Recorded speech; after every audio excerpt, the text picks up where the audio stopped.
Hello and welcome to another edition of Election Insights. I'm Neal Kelley, Registrar of Voters for Orange County. Our guest today is Richard Maher. He's the Public Information Officer for the United States Postal Service here in Orange County. We've been working very closely with the Postal Service since their recent announcements to close and consolidate some mail processing and retail postal facilities around the country. Our discussions have included senior officials from Washington, D.C., as well as regional representatives.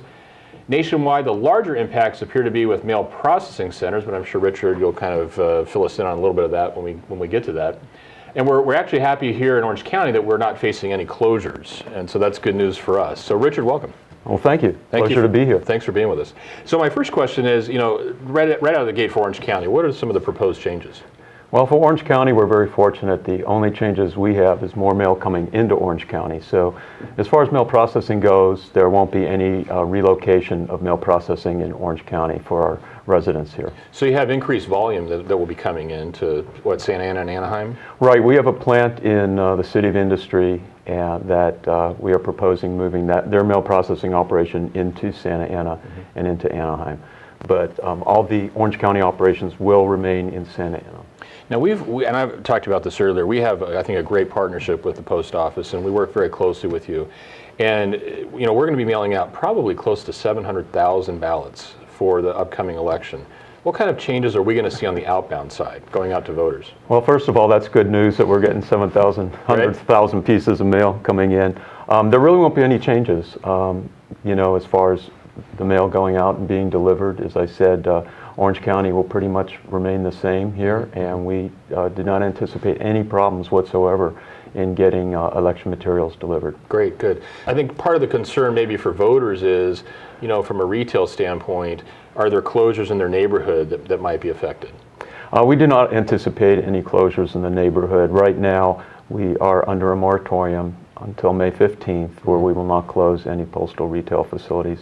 And actually, as far as mailing ballots, the retail realignment that we're looking at really won't impact consumers because we will still have just as many places to drop mail, collection boxes, and they don't have to go to a post office to get their stamps. Good. So, I was reading somewhere where they were saying about almost $1.5 billion potentially could be saved by this consolidation and closure of processing facilities. I mean, that's a big number. Yes. We've been losing revenue for a number of years. In the last 5 years, we've had a net loss of $25 billion. So we've had to take a look at our network and had to consolidate and sort of respond to today's marketplace. Now, see, it's interesting because, you talk about more people doing maybe online bill paying and things like that. We're seeing the opposite in voting. We're seeing more people going to mailing in their ballots than going to their neighborhood polling place. So obviously that's a big concern for us, is that volume. Right. The vote by mail process has been a revenue generator for the Postal Service, and the Postal Service is proud of our role, the role of the U.S. mail in the election process, and we're going to do everything we can to ensure that process is not impacted. So one thing I want to tell voters too is, when they see that ballot coming in the mail, on the top of that it says official election mail. And that's not just there as a logo that looks nice, it actually means something to the post office. Right, that's a flag to the Postal Service that this is a very important piece of mail, it's election mail. You'll see that on all types of mail because the Postal Service is involved throughout the election process, from registering voters to providing information from candidates and Registrar's office, all the way to bringing the ballot back into you. So that logo is on all that mail. It flags the Postal Service that this is an important piece of mail. Do not delay it, get it to the recipient. So let's talk about the voter returning their ballot. When they have it in their hands, we give them 29 days to vote that ballot, essentially. But we don't want them to wait until the last minute. And we're going to talk a little bit about postmarks. But what would you suggest for the average voter to return that ballot? Put it in a mailbox by when? Well, right now we're proposing a change in first-class delivery standards. So locally, mail's delivered overnight. We're proposing possibly changing that to 2 days. So although a decision's not been made, I would recommend to voters to mail that a couple business days ahead of time just to be sure. It's important to remember that it's not mailing it by election day, that ballot has to be received by you. Correct. By election day. Right. So that's something to keep in mind. The vote by mail is very convenient.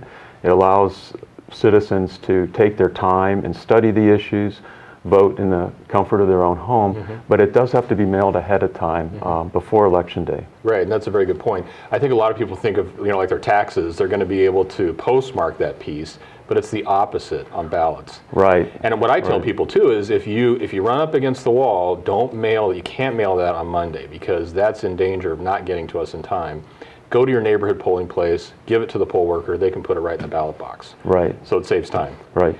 So what about postal rates? That's something I think that voters are always concerned about. Are we seeing any increases between now and the June? We don't have anything planned. Okay. Postal rates just did increase, and we don't have anything planned. Good.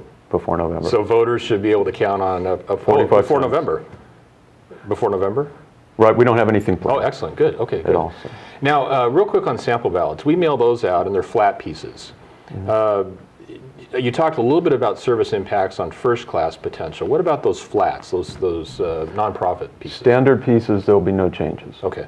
So the only thing we're proposing changing the service standards on is first-class mail, local first-class mail. First-class mail going across the country will still receive 2 to 3 day service, as it does now. And periodicals, which are magazines, may change.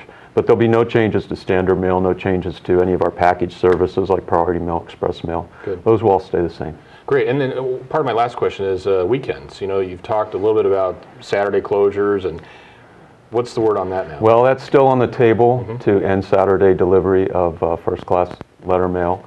And that's something that Congress has to vote on. So that's not something that the Postal Service can even decide for ourselves. Gotcha. It is something that has been placed on the table for consideration because of our financial situation to possibly end that. And but at this point in time, there's no decision been made.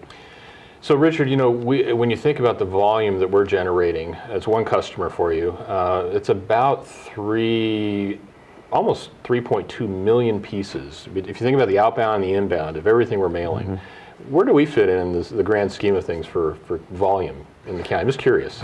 Well, you're a very important customer of ours. And we have some customers, that of course mail nationwide, so they've got huge volumes. Sure. But, you're hitting almost every home here. Right. Yeah, in the county. So you are a very large mailer within the county. And as you said, you've got that election mail logo on those pieces, and the Postal Service gives that special attention. Anything else we should tell voters? I mean, I think we kind of covered it all. Can you think of anything we're missing? I think we have covered it all, and Good. The important thing is for voters to remember that the vote by mail process is very secure, very convenient. Postal Service is proud of our role in this process, and we'll make sure that we do not have any impacts on the process this year. And to mail that ballot early enough. Absolutely. Don't wait till the day of the election. As you said, if they forget to mail it, then they have to take it to the polling place. But mail it a couple business days ahead of the election. And I should just add, people are just seeing this and seeing sort of the face of our office and your office, but we really do a lot behind the scenes with you folks. Our staff and your staff, we work together, and it's a good partnership to make sure voters are getting their ballots. Definitely, I've heard that too. At the Postal Service, nationwide, we're having an outreach to all the Registrar voters to make sure that the word gets out and that there's a good partnership. I know that the Orange County Register of Voters is right there at our plant at 8 o'clock on election night to get every piece of mail that we have. So we do have a good partnership, and we work together to make sure that every vote counts. Excellent. Well, Richard, I say this to everybody that comes. I know you're busy, so I really appreciate you taking the time to come out and speak to the voters and talk to the citizens about what's happening. It's been my pleasure, Neal. Thank you very much. So join us for another edition soon of Election Insights right here in Orange County.